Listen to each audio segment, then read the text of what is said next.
보여준 거예요. 근데 제가 세계 7대 불가사의를 볼 수 있게 된 계기가 있었어요. 왜 어떻게 이렇게 엄청난 것을 제가 실제로 가서 내 눈으로 확인하고 내 몸으로 즐길 수 있었던 거는 다 꿈을 꾸었기 때문에 가능했었던 이야기 같아요. 그래서 시작하기 전에 한번 질문 한번 해보자면은, 여러분 중에 여기서 내가 꼭 뭐가 됐든 간에 내가 이루고 싶은 꿈이 있다 하는 사람. 야, 그래도 네, 저번에 했던 친구들보다는 더 많네요. 네, 손 내리세요. 여러분들은 지금 정말 큰 사람이라고 생각해요. 왜냐면 저는 여러분 나이 때 정말 꿈이 하나도 없었어요. 공부도 하기 싫었고. 그래서 제가 먼저 소개를 해보자면은, 저는 2002년에 첫 여행을 시작해서 2013년까지 현재 5개 대륙 87개 400여 개의 도시를 여행한 세계 여행을 한 한지연입니다. 왜 꿈이 없었냐? 왜냐면 하고 싶은 게 아무것도 없었기 때문이에요. 그래서 공부가 너무 싫었고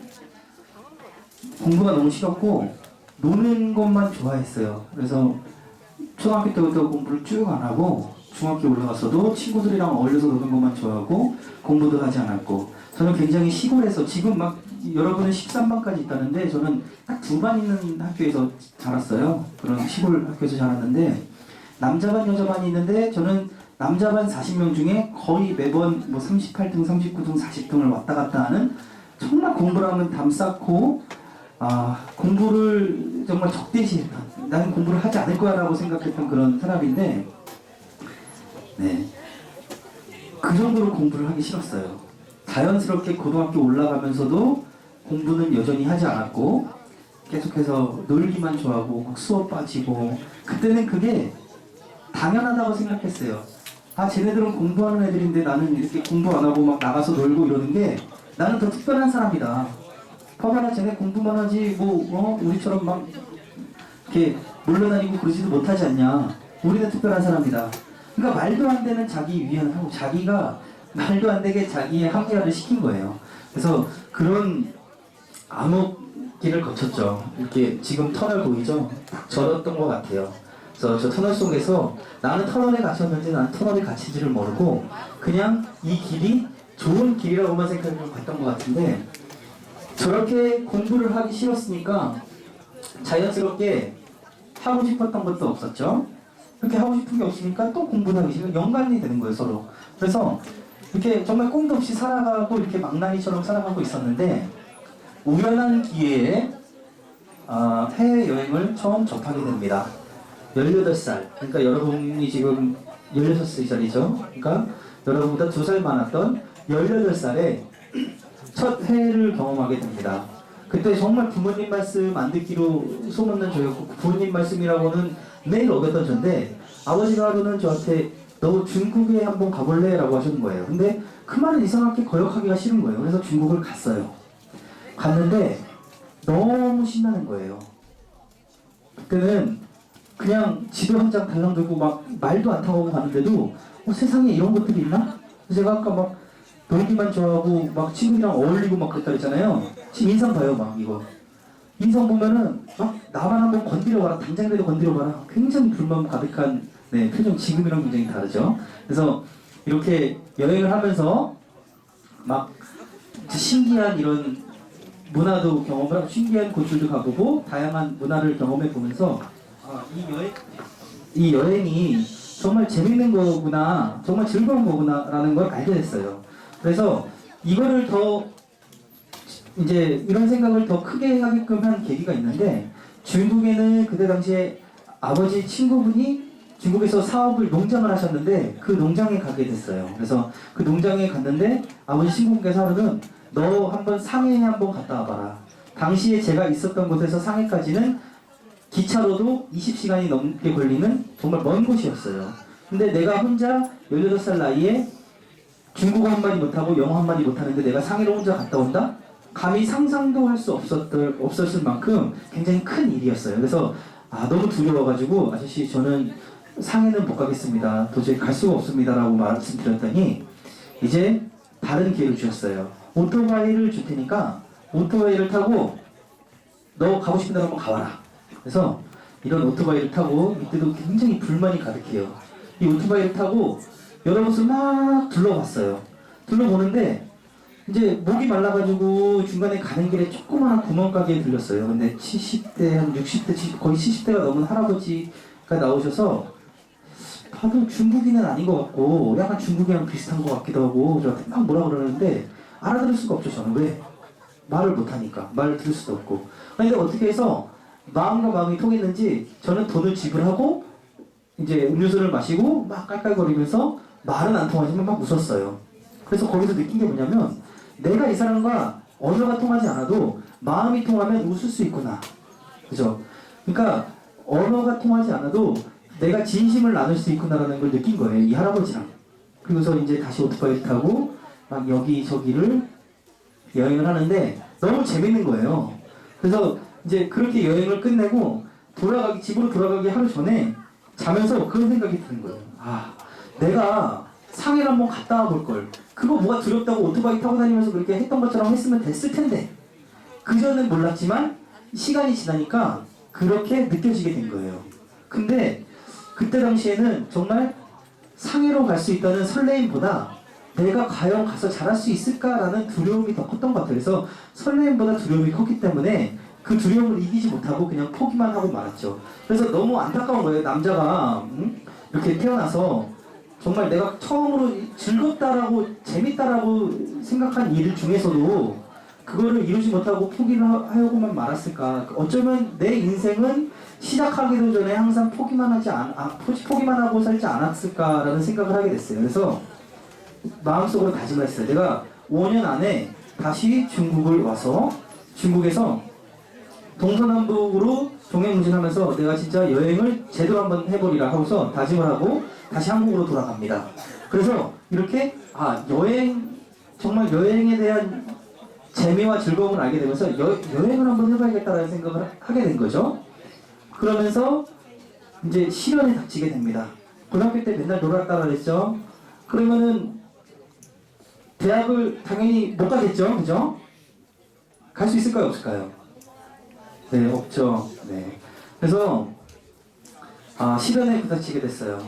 내가 노력도 하지 않고 결과만 바랬으니 당연히 결과는 나를 도와주지 않죠. 그렇게 해서 대학 진학에 실패를 했습니다. 실패를 했지만 나라에서 운영하는 직업학교라는 곳에 가게 돼서 거기서 1년 동안 열심히 공부를 하게 됐습니다. 컴퓨터 자격증을 열심히 취득했고, 네, 용기. 그래서 이 학교에 가면서 진짜 정말 내가 지금은 대학도 아닌 이상한 직업학교에 왔지만 내가 지금부터 시작하면 된다. 내가 지금은 밑바닥에 있지만 지금도 늦지 않았다. 내가 가진 젊음을 남들이 평생 중학교, 고등학교 때 노력해왔던 걸 나는 그 2배 이상 노력해서 지금부터 이룬다면은 충분히 가능성이 있다라는 생각을 했어요. 그래서 열심히 노력을 해가지고 도전을 했습니다. 결과 네, 국가에서 인정하는 국가기술 자격증을 많이 취득을 했고요.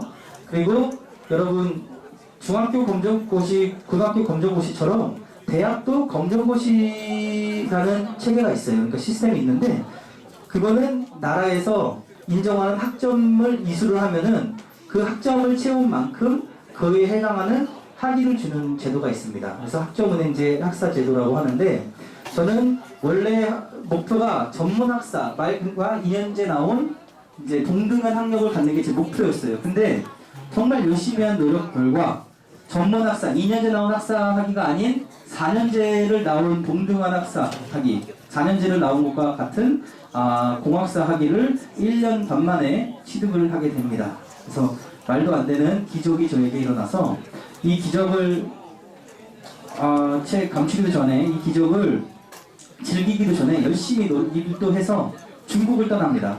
이때가 중국을 다녀온 지 약 3년 됐을 때 다시 중국에 가게 됐습니다. 제가 당초에 이루려고 했던 5년이 되기도 전인 3년 만에 중국을 다시 가서 약 70일간 네, 정말 중국의 이곳저곳을 헤매고 다니면서 열심히 여행하고 돌아오게 됩니다. 근데 여행을 하는데 너무 답답한 거예요. 왜냐면 여행을 하는 사람들은 영어를 조금씩 다 해요. 뭐 유창하진 않아도 내가 뭐 전문가 수준으로 하진 않아도 그래도 어디서 왔니? 넌 어디 나라 사람이니? 뭐 너는 어디를 여행하니? 이런 기본적인 영어들은 다 하는데 나는 그마저도 못하니까 너무 안타까운 거예요. 좀 말이라도 한마디 더 하면은 또 깊이 있는 여행을 할 수 있을 텐데 그러지 못했던 게 너무 한이 돼서 내가 정말 영어를 배워봐야겠다. 나는 진짜 영어로 간판을 지어야겠다. 그래서 나도 좀 더 깊이 있는 여행을 해봐야겠다 해서 네, 필리핀과 캐나다를 연계해서 어학연수를 다녀오게 됩니다. 이때도 정말 열심히 노력했던 게 평일에는 단어를 모르니까 왜냐면 제가 중학교 때부터 공부를 안 했다 그랬잖아요. 그래서 평일에는 중학교, 고등학교 단어를 죽어라 외웠어요. 그래서 새벽 3시, 막 4시까지 단어를 외우고 단어를 알아야지 뭐 말이라도 할 수 있으니까. 그래서 막 3, 4시간 자고 다시 일어나가지고 아침에는 또 학원 가서 회화 연습하고 또 다시 오면은 또 그런 일상을 반복하고 이제 평일에는 그렇게 했지만 주말에는 딱 학원 수업이 끝나면 나가서 그냥 무작정 다녔어요. 왜? 여기는 영어권에 노출되어 있는 곳이니까 한마디라도 내가 뭐 물 한 잔 하려고 해도 다 영어로 해야 되니까 그만큼 영어에 노출이 많이 되기 때문에 주말에는 최대한 네, 영어를 노출시키려고 항상 다녔어요. 그렇게 한 결과 지금은 그래도 뭐 잘하는 건 아니지만 이렇게 세계에 있는 여러 다른 나라 친구들과 자연스럽게 이런저런 재미난 이야기들을 주고받을 수 있는 나의 의사표현을 할 수 있을 정도의 그런 실력을 키웠어요. 이게 불과 정말 1년도 안 되는, 채 안 되는 기간에 일어난 기적이고 계속해서 열심히 노력한 결과라고 생각해요. 그래서 지금 중학교, 고등학교 때 정말 그렇게 안 했지만 나중에 20살이 넘어서도 얼마든지 자기가 노력하면 될 수 있다라는 걸 말씀드리고 싶습니다. 그래서 갔다 온 다음에 저는 일반 대학을 가야겠다는 생각을 해서 일반 4년제 대학에 3학년으로 편입을 하게 됩니다. 제가 38등, 39등, 40등만 중학교 때 막 했다 그랬잖아요. 근데 대학은 가서는 거의 전체 5등 안에 들려고 노력을 했습니다. 그래서 지금 보면은 진짜 열심히 노력을 해서 진짜 성적을 잘 받으려고 밤 새워가며 시험 전에는 일주일, 2주일 전에 항상 도서관에 가서 밤을 새면서 공부를 할 정도로 열심히 공부를 했습니다. 왜냐하면 내가 뭔가가 결과가 있어야 내가 이루고 싶은 꿈도 이룰 수 있기 때문이에요. 내가 아무런 결과도 없이 내가 노력한 것도 없이 내 꿈만 향해서 간다? 이거는 어떻게 보면 좀 무모하지 않을까라는 생각을 합니다. 그래서 열심히 공부를 해서 이렇게 좋은 성적을 받고 이제 군대에 문제에 복직하게 됐어요. 지금 남학생들도 이제 군대를 좀 있으면 가야 되는데 제가 그때 당시 나이가 23이 넘은 상태였어요. 근데 친구들은 다 이미 군대를 갔다 온 친구들도 있고 이미 군대를 이제 전역할 친구들도 있고 하는데 저를 항상 걱정해 주는 거예요. 너 지금 나이에 가면 정말 힘들다. 너 지금 가서 어떻게 이 시련을 겪을 수 있으려고 그러냐. 지금 가면은 너 심부름만 해야 된다. 너보다 어린 나이 애들한테 핍박당한다. 그렇게 걱정을 해주는 거예요. 그러니까 딴에는 저를 걱정해 준다고 하는데 저는 늦지 않았다고 생각을 했어요. 그래서 어떻게 운 좋은 기회에 장교라는 제도를 알게 돼서 장교에 지원을 하게 됩니다. 근데 떨어졌어요. 참 어떻게 보면은 늘 실패의 반복이었던 것 같은데 그 실패가 저를 더 단단하게 만들어준 것 같아요. 떨어지니까 친구들도 그러는 거예요. 이제 너는 갈 데가 없다. 빨리 가라. 지금 떨어졌는데 지금도 늦었다. 이제 24세 가면은 너는 큰일 났다. 다 걱정을 해주는 거예요. 왜 그렇게 장교로 가려고 연영하다가 그렇게 힘든 일을 너가 사서 하냐. 그렇지만 저는 포기하지 않았어요. 다시 한번 시도를 했고 1년의 시간을 더 가져서 열심히 노력한 결과 합격 통지서를 받을 수 있었습니다. 그래서 2008년에 열심히 훈련을 받고 대한민국 육군 소위로 입관을 한 다음에 열심히 훈련을 받았고 훈련을 받고서 열심히 나라에 충성한 결과로 무사하게 전역을 하고 저는 세계 일주를 갈 수 있는 경비를 마련할 수 있었습니다.